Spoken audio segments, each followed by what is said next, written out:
घर में खेला समाज का अकेला राजा जी सतेरा झाई को नाची घर में खेला समाज का अकेला राजा जी ए हो आई बाकी अधिया आई बाकी अधिया कर दी जवानी अलबेला राजा जी एनी ना ध्यान दे के तनी हेनियो ध्यान दे मैं है आजमगढ़ के पूरा वीर लोग तैयार बा एक बार हाथ उठे के चाहिए देख लो के हेयर से देख लो मैं युवा पीढ़ी तैयार बैठे ओ हो आज तो हम लोग के मैं जलवा है कहतरी कैसे अरे की आई बा मैं आजमगढ़ के देवरन को ध्यान देवे के बा की आई बा की अधिया कर दे दी अजानी अलबेला राजा जी सच बता कोई दिखो नाची घर में बायो केला सच बता कोई दिखो नाची घर में खेला सामान बायो केला राजा जी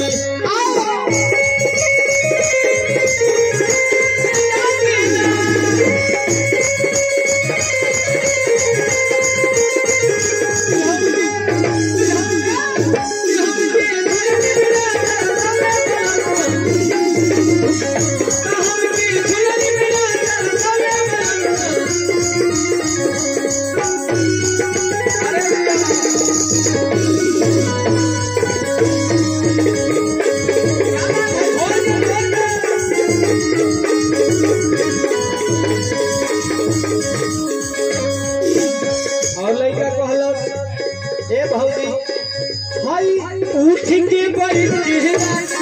जागी के बिताइला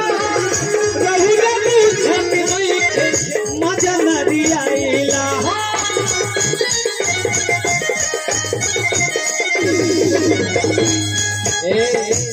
उठ के बैठ के जागी के बिताइला रहू रे मुझन नहीं मजा न दियाइला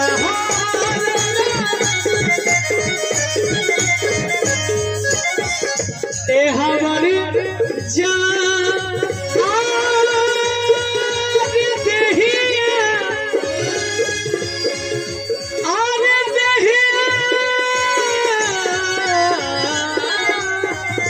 ए हमारी जान